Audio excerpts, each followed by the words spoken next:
Muy bien. Damos inicio entonces. Es una bendición muy especial el que podamos tener la bendición de poder compartir nuevamente. Es un privilegio para mí el poder iniciar estas dos sesiones que serán parte de este curso, Introducción a la Apologética. Indicaba con anterioridad que es solamente una introducción, pues hablar sobre apologética en tan poco tiempo definitivamente no se va a poder, pero creemos que haremos todo el esfuerzo posible por compartir lo que sea necesario. Entonces, ya saben ustedes, amados hermanos, les compartí el material de lo que en este momento vamos a poder eh, hablar.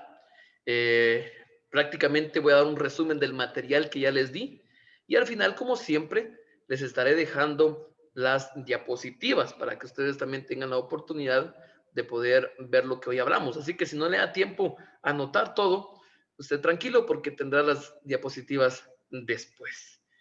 Algo muy importante es iniciar hablando sobre qué es la apologética, ¿verdad? Sobre qué es. Eh, parte, parte de la historia, en el año 399 antes de Cristo, un filósofo griego muy, pero muy conocido en la historia, Sócrates, fue acusado de no creer en los dioses de esa ciudad y fue acusado también de corromper a los jóvenes de Atenas. Se estableció una corte de 501 ciudadanos para someterlo a juicio.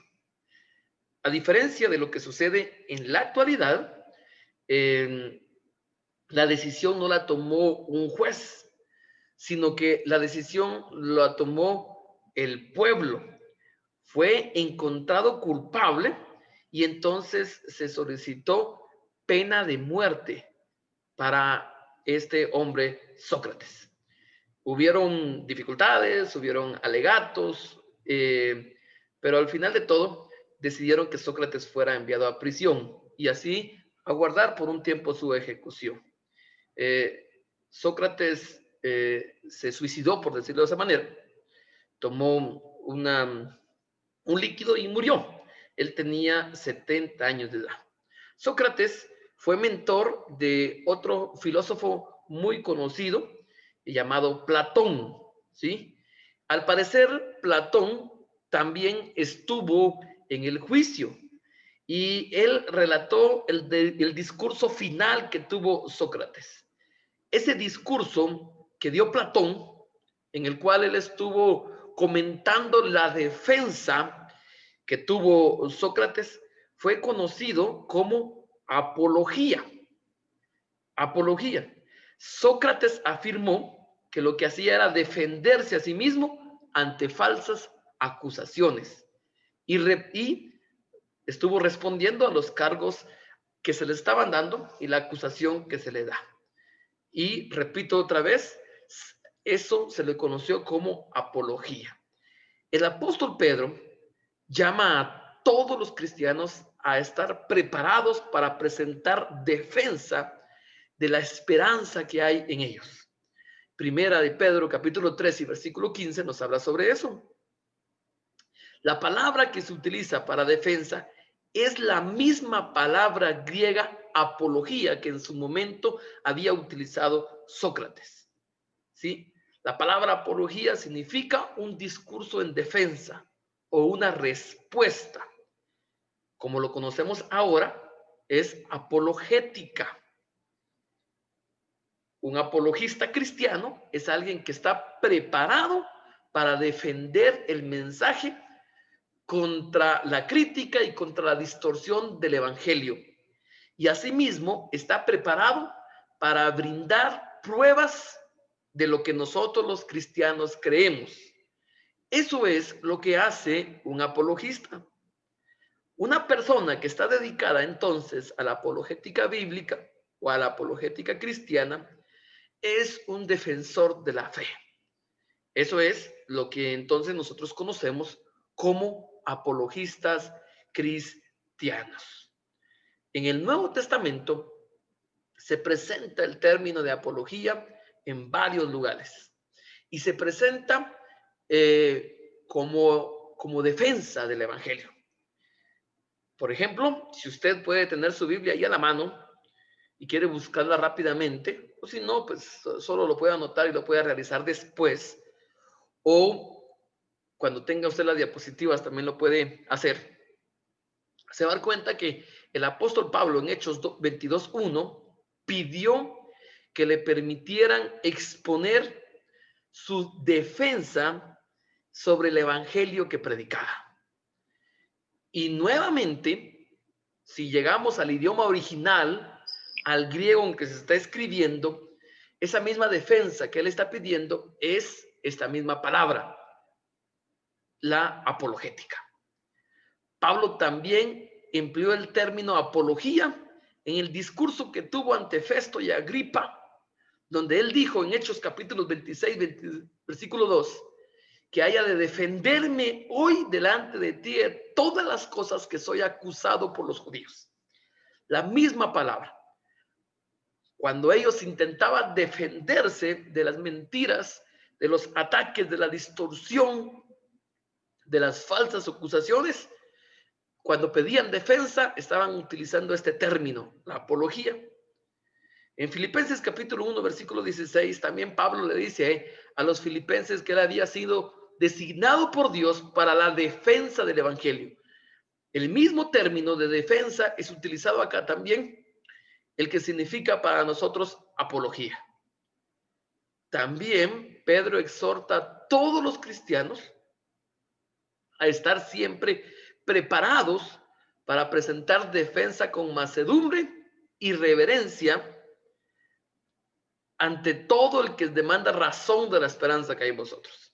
Este versículo de Primera de Pedro, capítulo 3 y versículo 15, lo vamos a estar utilizando en varias ocasiones, porque este versículo es uno de los versículos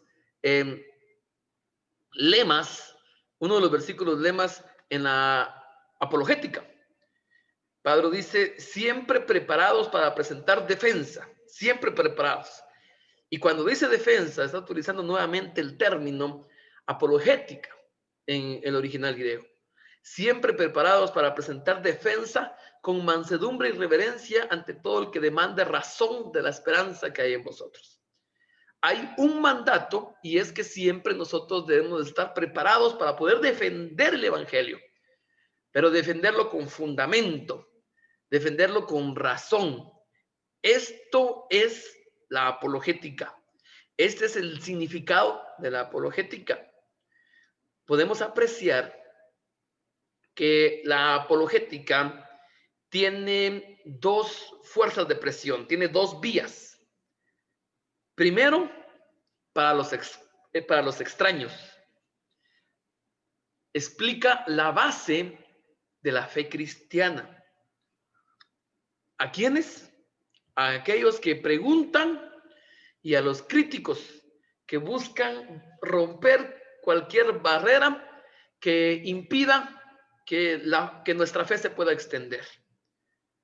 Y la segunda vía es para aquellos que pertenecen a la fe, para fortalecer la fe de los cristianos, de los creyentes, de las personas que pertenecen al pueblo de Cristo, ¿sí? Ante el tiempo hostil que vivimos, en el cual se están malinterpretando mucho los verdaderos principios de la fe y los verdaderos principios bíblicos. Entonces, la apologética tiene dos vías. Uno, para los extraños, para aquellos que no quieren creer en la fe y que piensan que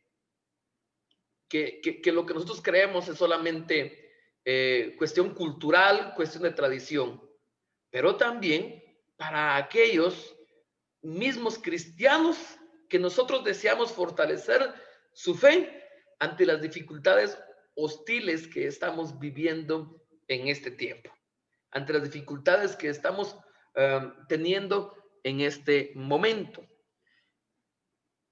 Un poquito sobre la historia, ya que usted ya entendió qué significa entonces la apologética, qué es alguien que hace apología. parte de la historia, en la iglesia cristiana apostólica, el historiador Lucas fue conocido como un apologista,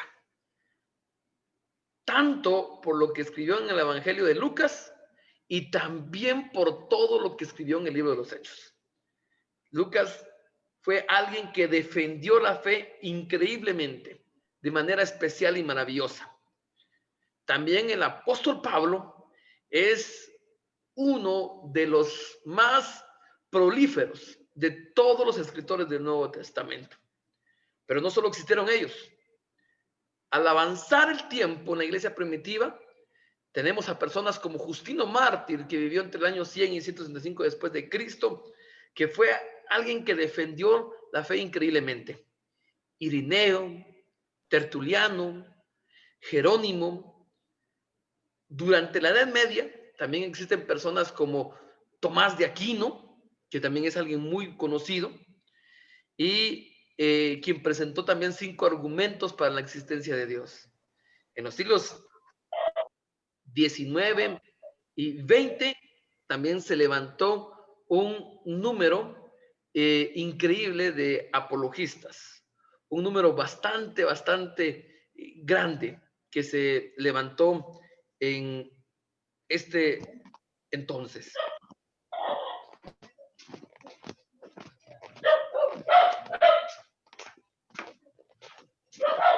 Vamos a ver aquí.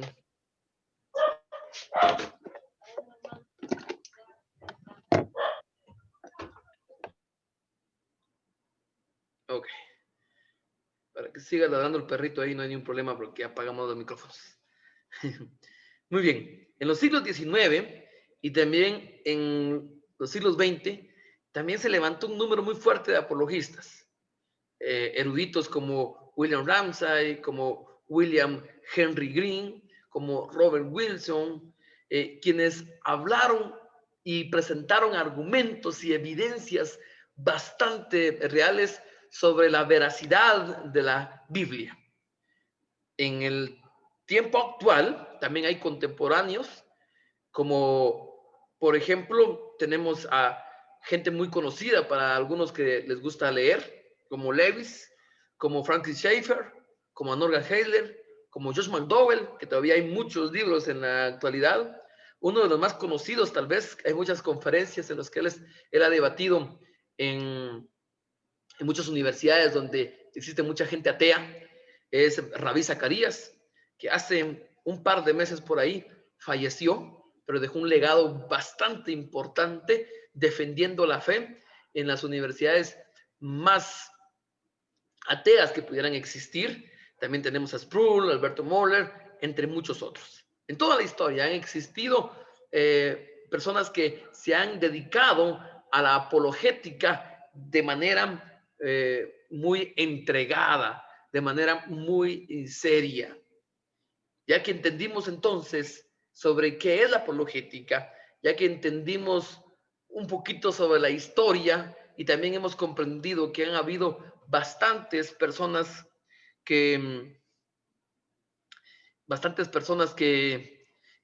han sido apologistas, miremos un poquito sobre cuáles son los propósitos. ¿Por qué la apologética? ¿Cuál es el objeto? ¿Cuál es la razón? ¿Cuál es el propósito de la apologética? Versículos muy importantes, entre ellos primera de Pedro 3:15 y también segunda de Corintios capítulo 10 y versículo 5 nos van a ayudar a poder entender sobre estos propósitos. En primera de Pedro capítulo 3 y versículo 15 nos dice el versículo así: sino santificados a Dios, el Señor en vuestros corazones, y estad siempre preparados para presentar defensa con mansedumbre y reverencia ante todo el que os demande razón de la esperanza que hay en vosotros. ¿Qué nos dice este versículo? Que debemos de presentar defensa ante todo el que demande razón de la esperanza que nosotros tenemos, de nuestra fe, ¿sí? El evangelio se cree por fe. No hay nadie que pueda creer en el evangelio pensando que es algo que es absurdo, que no existe. y nadie puede tampoco creer algo que no comprende muy bien. Entendemos claramente que no podemos comprender la mente de Dios, pero comprendemos que Dios es infinito y que es incomprensible, pero su mensaje es claro y tenemos evidencias históricas reales de Dios, de Cristo, de la Biblia, que es la palabra de Dios, y de Jesucristo, y que es el único camino para la salvación. Hay muchas evidencias, aunque la ciencia ha querido por mucho tiempo atacar a Jesucristo, hay mucha evidencia de que Jesucristo existió. La apologética tiene el propósito de mostrar estas evidencias históricas, estas evidencias arqueológicas, estas evidencias documentales, para que aquella persona que no quiera creer, para que aquel escéptico vea que nuestra fe está basada en realidad, no en fábulas, no en historietas, sino que en la verdadera certeza. Nosotros como cristianos entendemos claramente que todo esto es real, porque esa es parte de nuestra fe. Pero aquellas personas que no están viviendo nuestra fe necesitan que nosotros les podamos dar estas pruebas. Y la apologética nos da a nosotros estas herramientas para que nosotros podamos trasladárselas a ellos. El segundo propósito que encontramos es el de ayudarnos a derribar todas esas fortalezas mentales que han tenido los incrédulos. Todas esas fortalezas mentales que tienen en sus mentes y que levantan bajo la excusa de yo tengo un problema intelectual, la Biblia solamente es un libro escrito por hombres, nadie puede saber qué es la verdad. La apologética nos da las herramientas para poder darle a ellos y compartirles la verdad. Pablo, ¿se recuerdan ustedes que nos dice que estamos en una guerra espiritual y que nuestras armas no son carnales, sino que nuestras armas dependen del poder de Dios para la destrucción de fortalezas, para derribar argumentos y toda altivez que se levanta contra el conocimiento de Dios? Y para llevar cautivo todo pensamiento a la obediencia de Cristo, ¿verdad? Eso dice 2 Corintios capítulo 10 y versículo 15. Entonces, podemos entender que el propósito de la apologética es poder anular todo argumento, toda excusa que se levanta en la mente del hombre en contra de su voluntad revelada en Dios su palabra, ¿sí? Por medio de verdades bíblicas, no mentiras, no casacas como que dijeran los jóvenes en la actualidad, sino que verdades bíblicas apoyadas en la razón, en el sentido común, en la lógica. Esto es lo que nos da la apologética. Esta es la razón, la verdad que nos da. ¿Por qué es importante la apologética? Veamos 5 puntos. 5. Lo más importante es su utilidad porque es un instrumento para derribar el obstáculo que el inconverso presenta como excusa para no escuchar el evangelio. Cuando hay personas que no quieren escuchar el evangelio y tienen diferentes excusas, el que usa la apologética tiene herramientas, tiene instrumentos para derribar esos obstáculos mentales. Número 2, en la importancia de la apologética, ayuda a la iglesia en su labor polémica, refuta las visiones alternativas del mundo.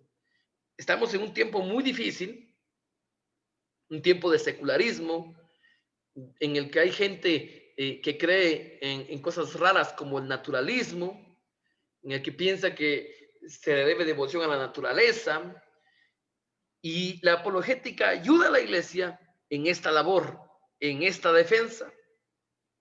Tercer punto, también facilita la disciplina espiritual del estudio. Nos ayuda a poner un asunto en su concepto, ¿sí? A pesar de una evidencia o a eliminar factores irrelevantes, ¿sí? Nos ayuda a poder poner bases reales. Cuarta importancia, una disciplina de apologética contribuye a fortalecer la confianza de la comunidad cristiana. Dice el teólogo y comentarista bíblico Samuel Vila, la fe razonada es una fe fuerte. Entonces, aquella persona que tiene una fe con fundamento es fuerte y nada de lo que diga cualquier tipo de persona va a poder botar el conocimiento que tengamos. Quinta importancia, nos ayuda a ejercitar nuestra misericordia y también empatía con las personas de afuera. Es necesario que podamos examinar todo a la luz de la Biblia. Las personas creen y piensan que todo debe de llevarse de acuerdo a la cultura y piensan que lo que está en la Biblia es algo que ya quedó en el pasado y que debemos de acomodarnos a la cultura que se está viviendo en la actualidad, y mucho de ello es pecado y es algo que no es así, porque la Biblia rompe con todos estos paradigmas. Para eso es entonces la importancia de la apologética. Espero que hasta el momento vaya usted entendiendo la importancia entonces de la apologética. En este momento debe ser ya claro para nosotros que la apologética nos va a ayudar a tener las herramientas para aquella persona que no cree en Dios, que está en una secta, que no cree en Jesucristo, o que se ha llevado a una persona a una secta, y la apologética nos va a dar las herramientas, nos va a dar los instrumentos para poder hablar con veracidad. Por mucho tiempo, muchos han creído que esto no es necesario. Nosotros sabemos que vivimos en una cultura intelectualmente muy pobre, que no le quiere dar un énfasis al estudio bíblico. Y en esa pobreza intelectual, pues se cree, por no querer prepararse, por no querer estudiar, se ha tomado una excusa a veces muy débil y decir, todo lo hace el Espíritu Santo. Por supuesto que es cierto, pero también nuestra preparación, también nuestra defensa, nuestro estudio es por medio del Espíritu Santo también. Pero hemos llegado a un tiempo tan complicado, yo sé que muchos de los que están presentes me darán razón de lo que digo, que estamos en un tiempo tan complicado y difícil en donde las universidades están atacando la mente de los jóvenes fuertemente, haciéndoles creer que el evangelio solamente es una situación cultural y que ellos deciden si creen o no creen. Allá hay mucha gente, aunque no lo creamos, que ya está dejándose de llevar por las corrientes del mundo y creen que creer en las situaciones bíblicas, cristianas, pues son cosas primitivas, son cosas del pasado. Y hay muchos jóvenes que ya están creciendo y no están manteniendo una fe real, una fe verdadera.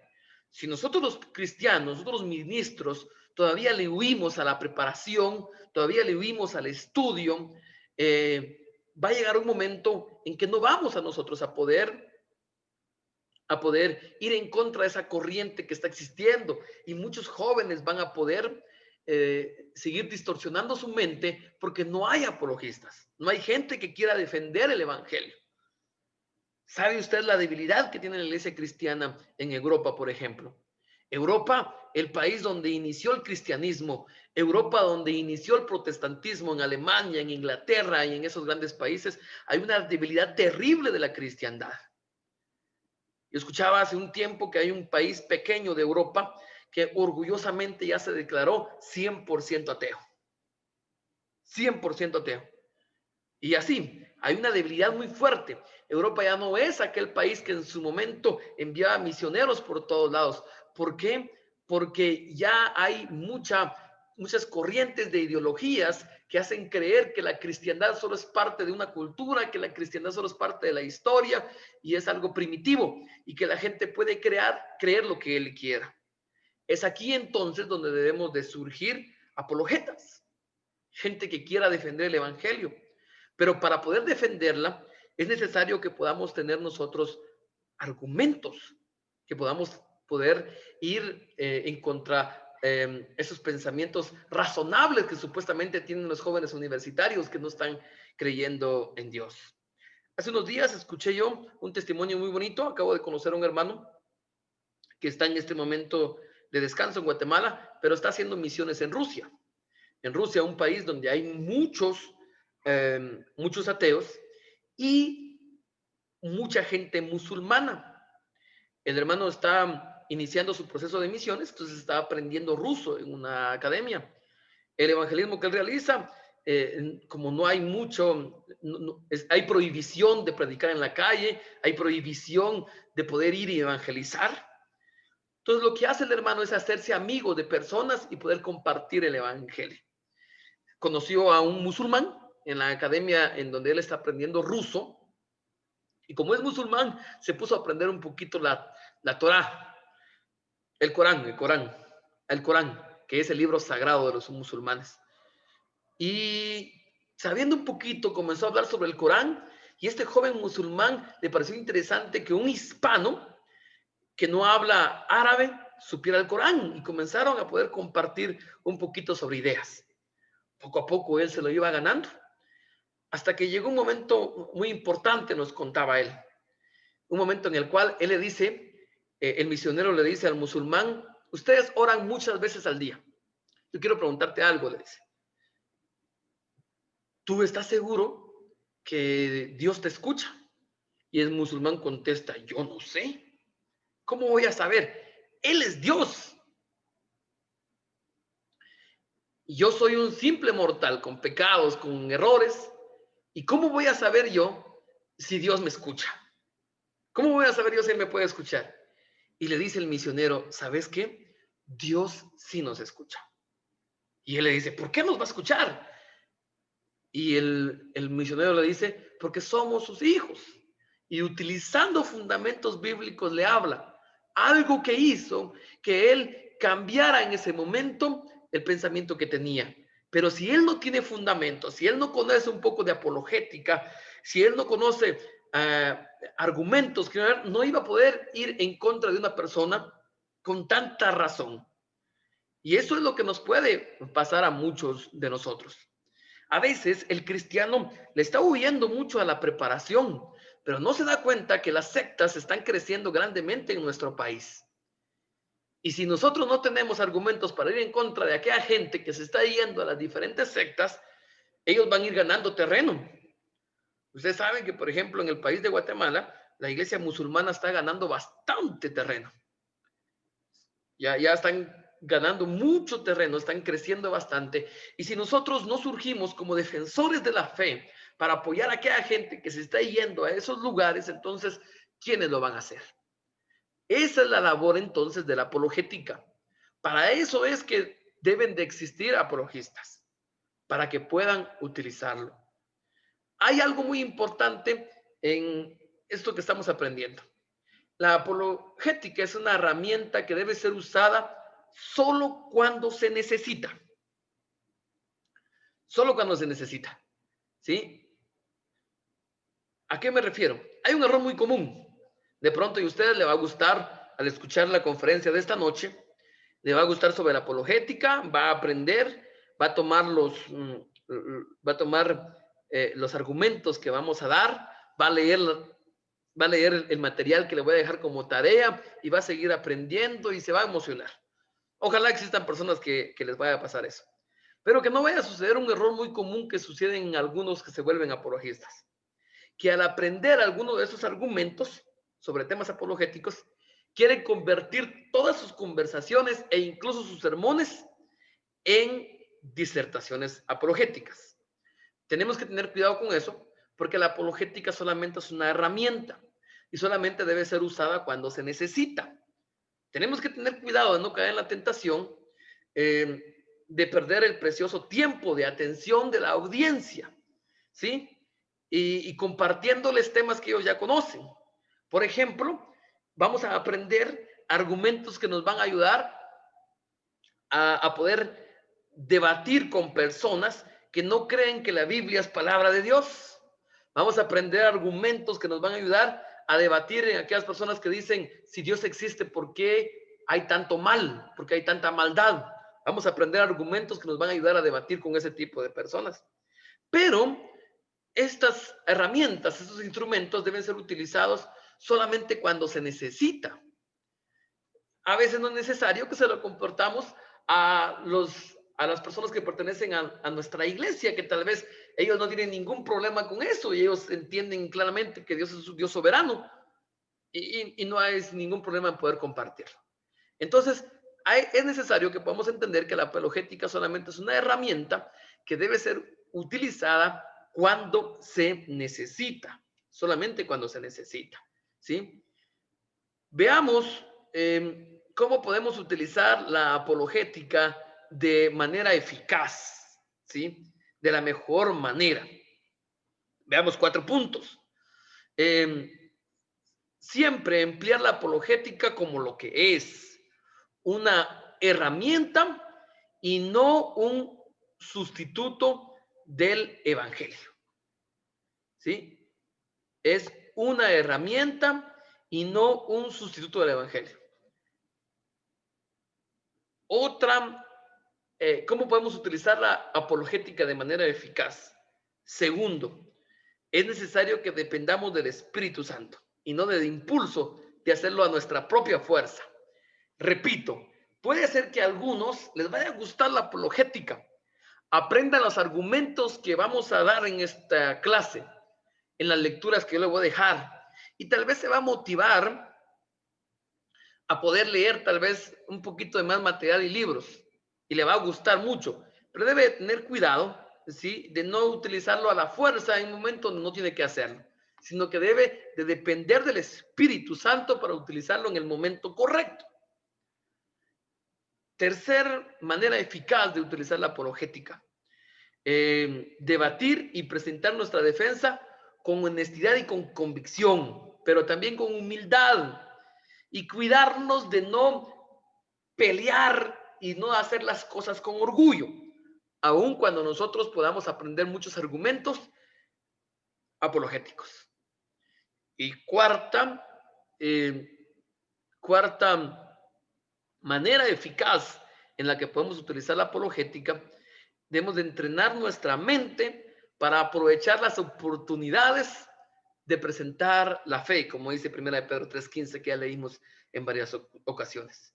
Debemos de capacitarnos, debemos de entrenarnos. Espero que hasta el momento usted ya pueda tener un entendimiento claro de lo que es la apologética, en qué momento utilizarlo, cómo utilizarlo correctamente y que usted pueda tener un espíritu que quiera entender un poquito más sobre esta herramienta muy importante para este tiempo que estamos viviendo en el presente. Esta frase me gustó mucho. La voy a leer literalmente como aparece en la diapositiva que usted está viendo. Nuestra era postmoderna se caracteriza por dar mayor importancia a los sentimientos y emociones por encima de la razón y la lógica. La iglesia no ha escapado a esta tendencia. Si queremos ser realmente bíblicos, debemos buscar el balance que Dios nos presenta. Un balance en sí, darle importancia a las emociones y sentimientos de los cristianos, porque sí es importante también, pero también poder darles argumentos lógicos y razonables a los miembros de nuestra iglesia. Le voy a dar un ejemplo para que usted me pueda entender qué es lo que significa esta frase. En algún momento yo conocí una iglesia en los que cada vez que yo la visitaba, se caracterizaba por tener el mismo número de personas. No importa si es grande o pequeña, sino el mismo número. No es malo, por supuesto que no. Lo raro es que había un mismo número de personas, pero personas diferentes. O sea, ellos no podían mantener al mismo grupo de personas. Cada vez que yo llegaba, habían diferentes personas. Si ellos hubieran tenido la capacidad de mantener a las personas, la iglesia hubiera sido muy grande. Sino que cada vez que yo llegaba, tenían al mismo grupo de personas, al mismo grupo de personas. ¿Qué pasa ahí? Pasa esto que dice en esta frase. Se da una gran importancia por los sentimientos, por las emociones de la gente, que las personas no soportan mucho tiempo en el evangelio, y cuando de repente tienen ataques del mundo, del enemigo, de su razón, otras sectas, otros movimientos, los llaman, ellos se van. Porque este tipo de iglesias solo han buscado tratar la manera de poder llenar sus sentimientos, sus emociones, para que en el momento estén felices, pero no les dan fundamentos bíblicos a su razón, a su lógica. Y en algún momento se aturden con cosas del mundo, con cosas de otras sectas, con cosas del tiempo en que estamos viviendo, y entonces no continúan. Esto es lo que trata la manera de poder enseñarnos la apologética, que podamos nosotros tener estas herramientas para poder convencer a las personas. Yo conocí a un joven que por un momento, pues yo vi su conducta, su postura, y me di cuenta que ya no estaba buscando del Señor, buscando de Dios. Y yo le pregunto y yo le digo, ¿qué pasó? Naciste en una familia cristiana, por mucho tiempo estuviste en la iglesia, ¿ahora qué está pasando? Y él dice, no, eso fue antes. Yo ya estoy en la universidad, ya tengo más razón, y ya soy más inteligente, ya entendí que esto solamente es cultural, que esto solamente pues es una creencia que le da la familia a uno, pero yo ya tengo un nivel de inteligencia un poquito más grande. ¿Será esto cierto? Por supuesto que no. Porque la persona que tiene tiene argumentos reales y verdaderos se va a dar cuenta que la Biblia no se contradice, que la Biblia es real, que hay evidencia sobre Cristo, ¿verdad? Pero si una de esas personas se acerca a alguien que no tiene estos fundamentos, que no tiene esos argumentos, esta persona no va a poder, no sabe cómo ayudarle. Incluso esta persona que se cree más inteligente porque no cree en Dios, va a poder refutarlo y tal vez va a terminar convenciendo al cristiano, ¿verdad? Porque no tiene el convencimiento, no tiene los argumentos. Esto es lo que hace la apologética con nosotros, ¿sí?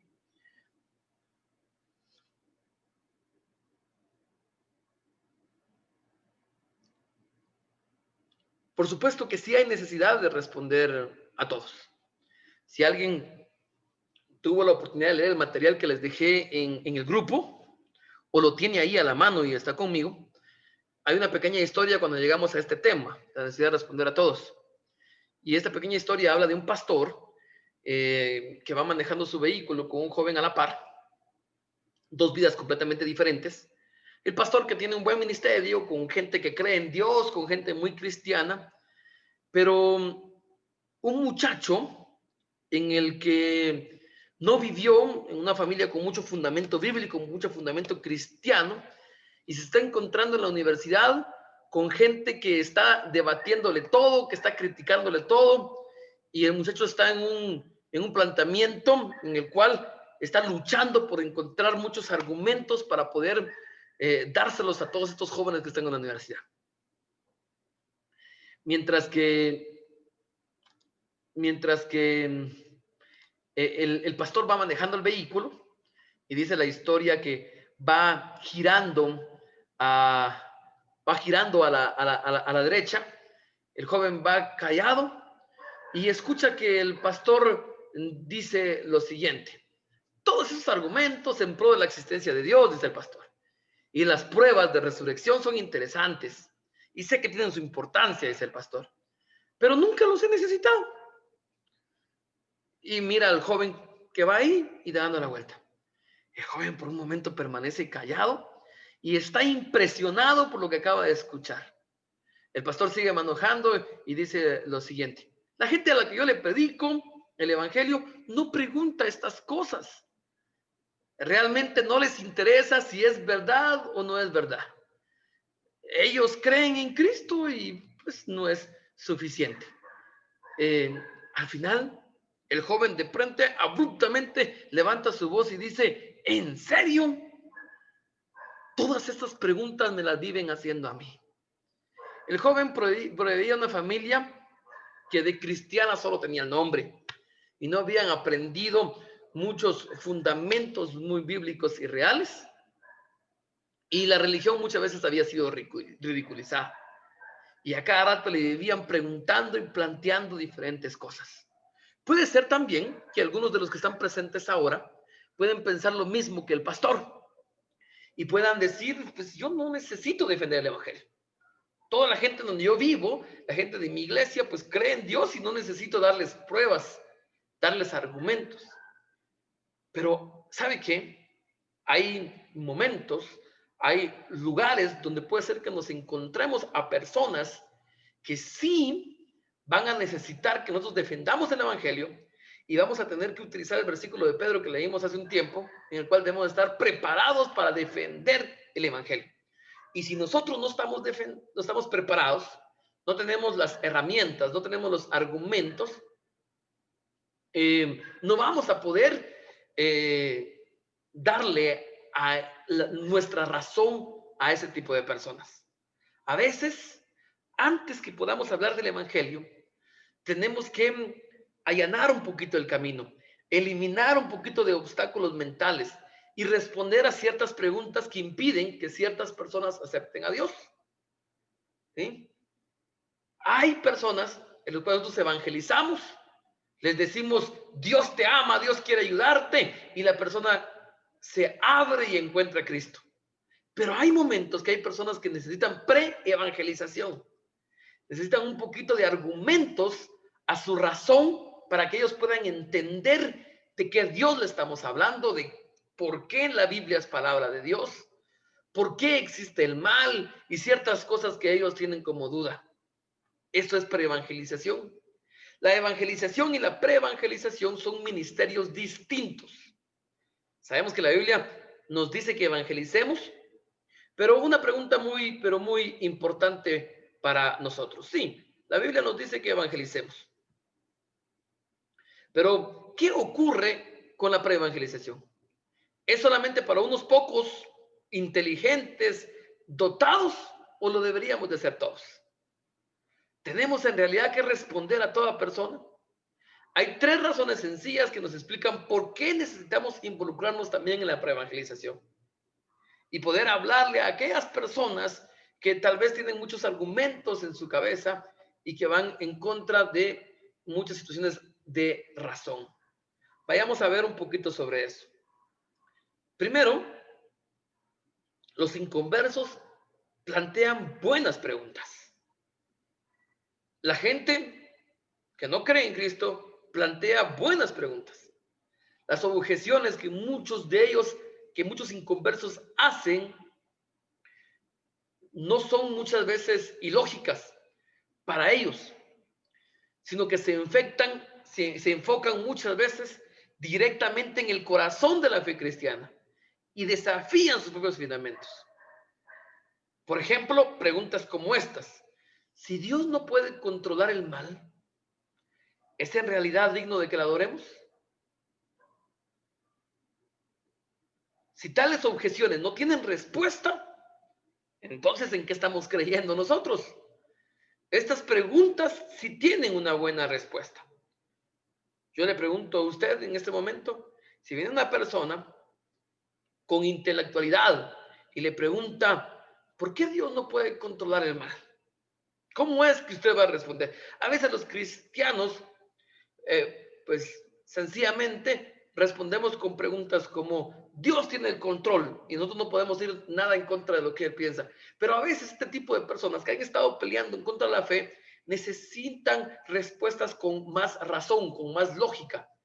¿Será que la Biblia nos lo da? Sí nos la da. ¿Será que Dios quiere que lo podamos dar? Sí, Dios quiere. Y esto es lo que la apologética nos enseña. Esto es lo que la apología nos da. Nosotros tenemos buenas respuestas. Por supuesto que sí tenemos buenas respuestas. La mayoría de la gente que no quiere creer oye solo las preguntas y creen que no hay respuestas. Sin embargo, en realidad nosotros los cristianos tenemos grandes respuestas para sus preguntas. Grandes. El cristianismo, por supuesto que es verdadero. Significa que la realidad siempre estará de nuestra parte y que solo tenemos que encontrar la prueba apropiada para responder cualquier pregunta. Solamente es necesario que podamos nosotros poder responderla de manera correcta.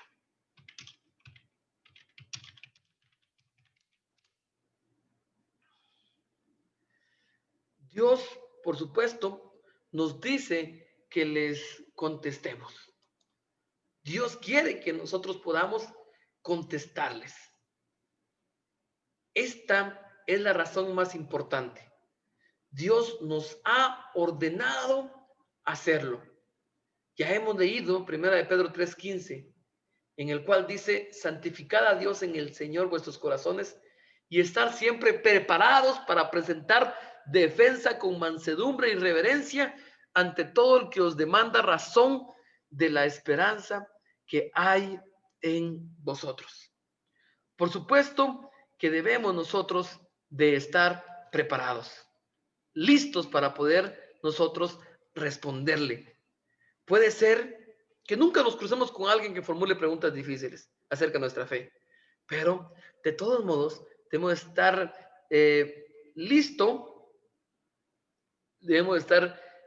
listos, como dice la palabra del Señor, para ver si se presenta la ocasión. Estar preparados no es solamente tener a disposición la información correcta, sino que también una actitud dispuesta, porque hay gente que no la quiere hacer. Y también el anhelo de dar a conocer a todos la verdad que ellos definitivamente quieren escuchar. Si no hay disposición, difícilmente vamos a poder nosotros trasladarlo, ¿verdad? Hubo un momento que yo me encuentro una persona y me decía lo siguiente. Me decía: pues, yo pienso que la Biblia está muy confundida. La Biblia tiene muchos errores. Los cristianos son primitivos sin mucha idea. ¿Y por qué pensás de esta manera?, le decía yo. Y él me dice: pues ellos en su momento pensaban que la tierra era cuadrada. Ahora sabemos que es redonda. Y yo vengo y le digo que incluso el primer libro escrito, ¿usted sabe cuál es el primer libro que se escribió? Es Job. Job es el primer libro que se escribió, posiblemente escrito por Moisés. Job nos da pruebas que ahí ya se escribe que él ya sabía que la tierra era redonda. Job 22:14, por ejemplo, dice: las nubes lo rodearon y no ve, y por el circuito del cielo se pasea. Hay otro versículo también donde dice que la tierra, dice Job, está sosteniéndose en la nada. Increíblemente Job ya lo sabía. Cuando todavía en el año 1000 después de Cristo, 1200 por ahí, creían que un elefante sostenía, Job ya sabía que la tierra estaba colgada en el espacio. Si cuando nosotros aprendemos a contestar, yo me recuerdo que este joven, después que escucha eso, se sorprendió. Le mostré lo que dice la Biblia y le impactó bastante en su corazón al entender que ya el primer escritor del primer libro de la Biblia ya entendía que la tierra era redonda. Debemos de estar preparados para poder encontrarnos con este tipo de personas. Judas verso 3 dice: amados, por la gran solicitud que tenía de escribiros acerca de nuestra comunión como salvación, me ha sido necesario escribiros exhortándonos. Mire qué dice Judas, mire qué bonito versículo. Muchos de ustedes ya lo conocen. Que contendáis ardientemente por la fe que ha sido una vez dada a los santos. Dice: amados, repito otra vez, por la gran solicitud que tenía de escribir acerca de nuestra comunión salvación, me ha sido necesario escribirles, exhortándoles que contendáis ardientemente por la fe que ha sido una vez dada a los santos. Judas 3. Nosotros debemos de defender, y como Judas dice, debemos de hacerlo ardientemente. Cuando hay personas que no están creyendo en las verdades del Evangelio. Pero ¿cómo vamos a contender ardientemente si a veces nosotros no tenemos argumentos para poder debatir, para poder ir a esa contienda? Es necesario, por supuesto, que debamos de aprenderlas. Son las 8 de la noche en este momento. Todavía tenemos un poquito de tiempo más para poder continuar. Quiero poder dejarle el tiempo a cualquier hermano que quiera poder compartir cualquier situación que tenga que ver con lo que hemos hablado hasta el momento. Es el tiempo para que lo pueda hacer, un momento breve, y después nosotros continuamos. Prende su micrófono, dice su nombre y comenta lo que usted desea.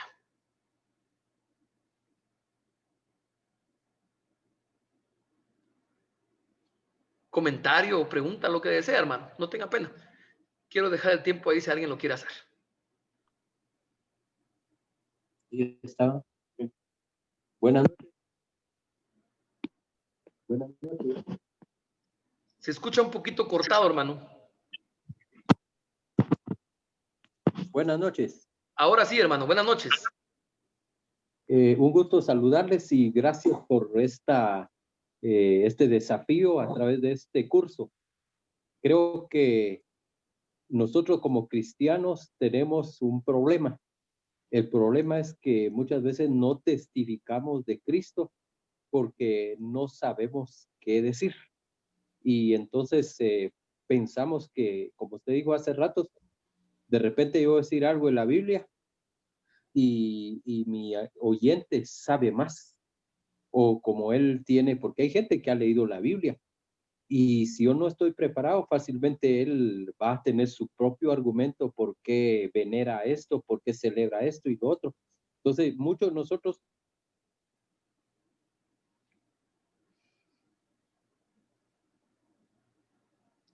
Se le cortó al hermano. Se dejó de escuchar, hermano. Ya no lo escuchamos, ¿verdad? Sí, ahora sí. Ahora sí, Ahora hermano. sí. Prosiga, por favor. Sí, termino No tenga rápido. pena. Entonces, muchas veces se da porque nosotros tenemos miedo, entonces callamos y no defendemos el evangelio. Segundo, la otra cosa que quería compartir es de que cuando habla de la defensa de la verdad, muchos hemos cometido el error que a veces no defendemos la verdad, sino nos ponemos a pelear y a veces con enojos, con cosas, en vez de ganar una oportunidad de compartir el evangelio, perdemos una amistad y la otra persona ya nunca nos va a querer escuchar ni nosotros vamos a quererle hablar porque lo que hacemos es discutir, pelear y no, se enoja él, se enoja uno. Yo tengo un principio basado en el libro de Efesios, que debemos de compartir la palabra, dice Efesios, siguiendo la verdad en amor. Y eso me ha tocado a veces hacerlo a través de las redes para tratar de decir, no, momento, aquí hay una palabra para argumentar algo que a veces uno lee en las publicaciones por internet. Que Dios los bendiga. Muchas gracias. Lo que dice el hermano es bastante interesante. Yo mencioné hace un momento que uno de los problemas muy fuertes que tenemos en la iglesia cristiana en la actualidad es la falta de interés de prepararnos, de estudiar. Es muy interesante. Si alguno de ustedes tuvieron la oportunidad de poder estar en la conferencia sobre la reforma que compartimos hace unos días, se pudieron dar cuenta que los reformadores todos tenían un denominador en común: el esfuerzo por hacer que la gente aprendiera. Martín Lutero, Juan Calvino, estuvieron muy esforzados por alfabetizar a aquellos que no podían leer para que pudieran leer las escrituras. Juan Calvino comenzó a poder hacer universidades y academias cristianas para que pudieran aprender. Los puritanos que llegaron a Estados Unidos y comenzaron a poder fundar ese país, comenzaron a crear universidades, y entre esas universidades están las universidades más grandes del presente, como Harvard. Harvard, la Universidad de Harvard, muy conocida, la fundó un pastor de apellido Harvard para preparar pastores. Entonces, en el inicio, los reformadores estaban muy enfocados en el estudio. Y es interesante que en la actualidad le estamos dando a nosotros muy poca importancia al aprendizaje. No queremos, se le huye lastimosamente. Y como decía el hermano que anteriormente nos compartió, entonces no existen argumentos y la gente no quiere debatir porque hay personas que tienen un poquito más argumentos que el propio cristiano. Yo he dicho siempre, hay que tener cuidado, escúcheme hermano, Hay que tener cuidado con aquella gente que solamente dice, la Biblia dice, pero no sabemos de dónde lo dice en la Biblia. Hubo un tiempo, no creo que alguien de los presentes todavía crea en esto, que es bíblico, pero hubo un tiempo en que estas frases existían. Y había gente que decía, la Biblia dice que Dios ama al pecador, pero aborrece el pecado. ¿Dónde lo dice? La Biblia no lo dice, ¿verdad, hermanos? Eso lo dijo Gandhi. Pero como hubieron predicadores que decían, la Biblia dice, interesantemente mucha gente dice, sí, la Biblia dice, pero ¿dónde lo dice la Biblia? Y esta frase iba en contra del Evangelio, porque la frase, la Biblia dice que Dios, había mucha gente que decía, la Biblia dice que Él aborrece el pecado, pero ama al pecador, entonces Él me ama. No, la Biblia dice que Él está en contra del inicuo, Él está en contra del pecador. Hay enemistad contra el pecador. Y esa frase hacía que mucha gente se equivocara, porque solamente escuchaba la Biblia, dice, pero la Biblia no dice eso. Lo mismo puede pasar cuando hay alguien que no quiere prepararse, puede ser muchas veces confundido. Por eso la necesidad de aprender y la necesidad de aprender también este tipo de herramientas que van a ser muy importantes para nosotros. Alguien por ahí me dice que si existe una apologética no cristiana que ataca los argumentos bíblicos. Repito, nosotros seguimos una apologética cristiana. Al final de todo, la apologética significa sencillamente defensa de nuestra fe. Cualquier persona que esté defendiendo su fe está haciendo apologética. Sócrates estaba defendiendo su fe. Él fue el que originó con el pensamiento de apologética y no defendía a nuestro Dios. Entonces, cualquier persona que hace una apologética defendiendo a su Dios está haciendo apologética, pero nosotros hacemos apologética de nuestro Dios, ¿verdad? Ahora, hay gente que está defendiendo sus ideales. Estamos en un tiempo muy difícil, ¿verdad, hermanos? Un tiempo bastante complicado, donde hay gente que está defendiendo sus propios ideales, creyendo que se puede hacer lo que se quiera en este tiempo, abiertos a cualquier tipo de pensamiento, pero los cristianos sabemos responder en qué momento. Podemos responder ciertas cosas. Por ejemplo, hay gente que va a venir y nos dice, ¿por qué creen ustedes eso si en el Nuevo Testamento no lo dice? Si son en el Antiguo Testamento lo decía. Y si no existe sabiduría, conocimiento, vamos a quedar nosotros también confundidos y nos van a confundir. Es por eso la necesidad de aprender ese tipo de herramientas.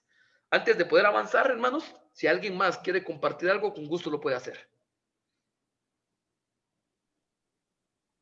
Encienda su Hermano Manolo. Con gusto, hermano Carlos. Sí, bendiciones. Fíjese que hoy estaba leyendo así el concepto que se relaciona definitivamente con el tema que estamos escuchando y compartiendo. Por ejemplo, el humanismo en su concepto dice, es un movimiento intelectual desarrollado en Europa durante los siglos XIV y XV que, rompiendo las tradiciones escolásticas medievales y exaltando en su totalidad las cualidades propias de la naturaleza humana, pretendía descubrir al hombre y dar un sentido racional a la vida, tomando como maestros a los clásicos griegos y latinos, cuyas obras redescubrió y estudió.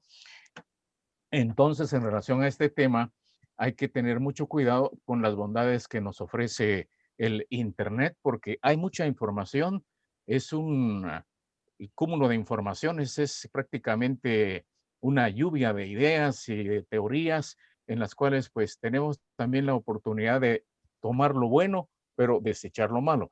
Entonces, en consecuencia, es que nos tenemos que preparar más y más, porque como usted también acotaba, hay más gente que está preparada con ciertas ideas equivocadas y que suelen debatir con cierta rapidez y agilidad, y entonces también nos pueden opacar ciertas ideas, y entonces ahí es donde nosotros tenemos que estar siempre actualizados con el conocimiento y la información. Bendiciones, hermano. Muchísimas gracias. Buenas noches, hermano. Con gusto, con gusto. Buenas noches, hermano Manolo. Con gusto, hermano, le escuchamos. Gracias.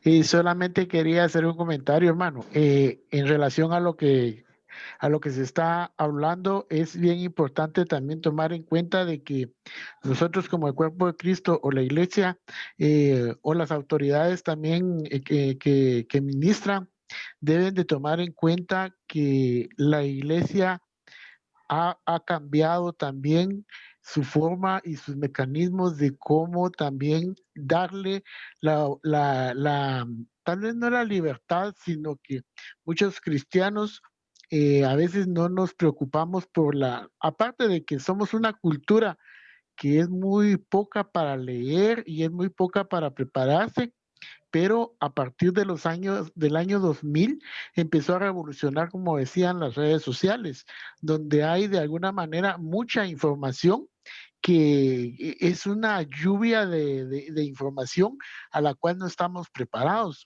Así como no estábamos preparados en los años 1980 cuando ingresó directamente el Internet. Antes del año 80, pues se podría decir que sí se podía respetar algunas políticas o algunas condiciones de la iglesia donde tenía que ser solo lo que la dirección pastoral decía, ¿verdad? Pero creo yo que ahorita enfrentamos un reto a que tenemos que nosotros preocuparnos directamente por encontrarnos con el Espíritu Santo y que sea Él el quien discierne la información que estamos siendo bombardeados. Solamente, hermano. Gracias. Amén, hermano. Muchísimas gracias. Para poder ir ya avanzando, relacionado a lo que decía hermano Carlos, pues algo muy importante porque tiene toda la razón. Encontramos en el Internet, en las redes sociales, a personas que saben hablar muy bonito y como no tenemos mucho fundamento, los hacemos como que fueran expositores cristianos cuando muchas veces no lo son. Hay un personaje muy famoso por ahí que muchos cristianos andan siguiendo, compartiendo sus enseñanzas y de cristiano le falta bastante al joven por ahí, pero sí es cierto, al igual lo que nos decía hermano Rudy, que estamos en un tiempo en el cual hay mucha información en la computadora, en Google, en videos, y si nosotros no sabemos a quién poder escuchar, vamos a confundirnos por no estar preparados. Quiero poder responder algo que nos dice el hermano que escribió por aquí por el chat. Él dice que para él es importante darle mayor importancia a teólogos. A mí me parece, dice él, que seguir dándole importancia a teólogos católicos, aunque parezcan válidos, hace que la iglesia siga esclavizada a la religión.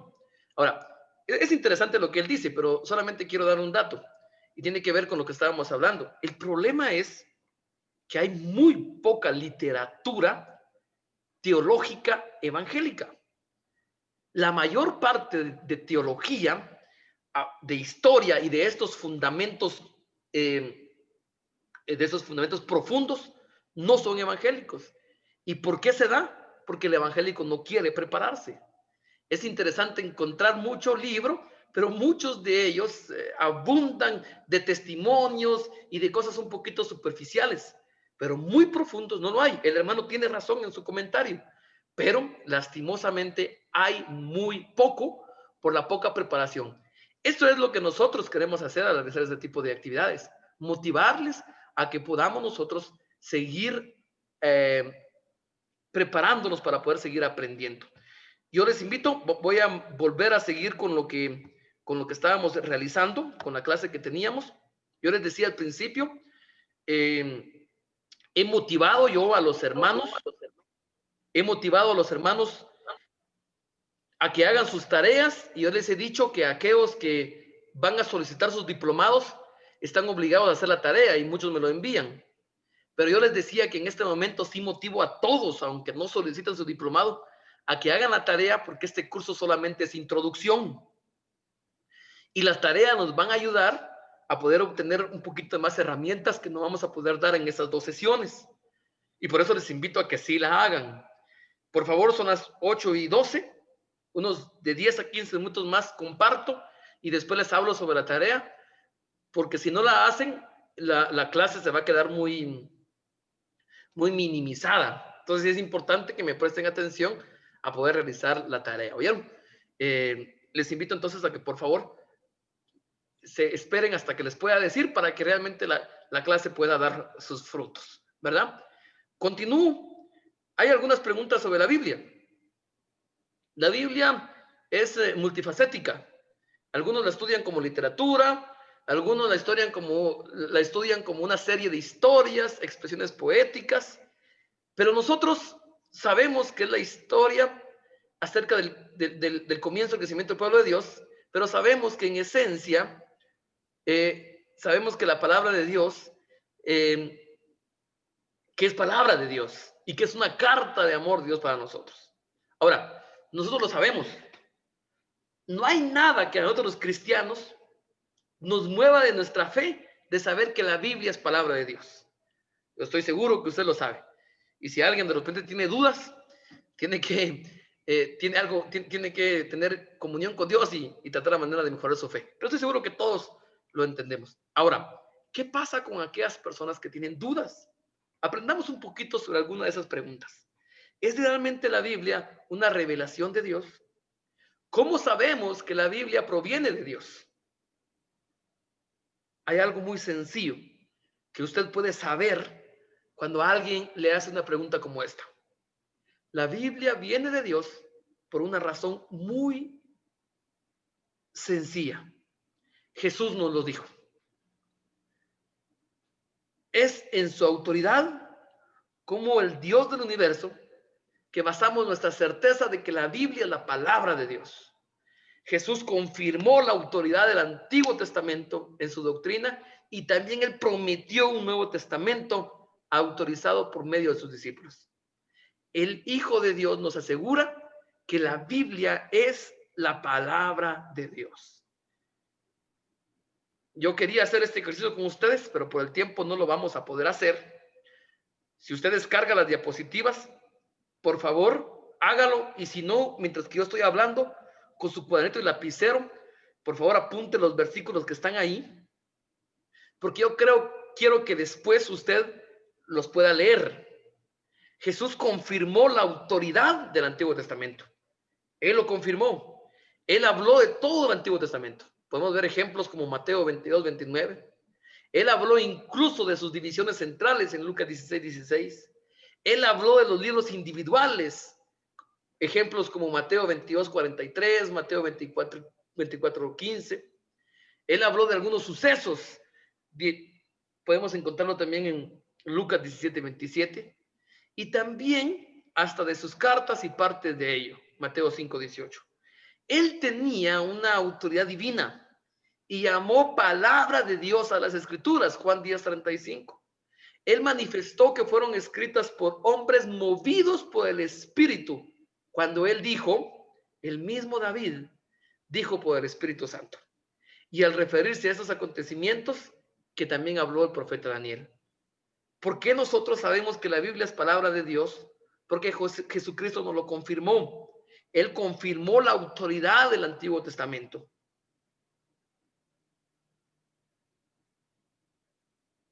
Jesús, aparte de ello, también prometió el Nuevo Testamento. Antes de dejar a sus discípulos, Jesús les dijo, os he dicho estas cosas, estando con vosotros. Mas el Consolador, el Espíritu Santo, a quien el Padre enviará en mi nombre, Él os enseñará todas las cosas y os recordará todo lo que yo os he dicho. Y añadió, pero cuando venga el Espíritu de verdad, Él os guiará a toda la verdad, porque no hablará por su propia cuenta, sino que hablará todo lo que oyere y os hará saber las cosas que habrán de venir. ¿A qué está hablando? Del Nuevo Testamento, de la palabra de Dios. Estas declaraciones prometen, mis hermanos, que las enseñanzas de Jesús serán recordadas y comprendidas y que se les darían verdades adicionales a los apóstoles para que pudieran establecer las iglesias, como las verdades que se les dio, por ejemplo, al apóstol Pablo, ¿verdad? Él nos prometió entonces todo esto de que vendría en el Nuevo Testamento. Esta frase, pues, me gusta bastante. Mire lo que dice. Lo voy a leer despacio. Si Jesús, el Dios encarnado, que siempre dijo la verdad, dio testimonio de que el Antiguo Testamento era palabra de Dios y que sus apóstoles y profetas iban a escribir el Nuevo Testamento, en su calidad de únicos agentes autorizados para dar su mensaje, entonces hemos probado que toda nuestra Biblia proviene de Dios. Tenemos en ella la mejor de todas las autoridades, Jesucristo mismo. Mire qué interesante.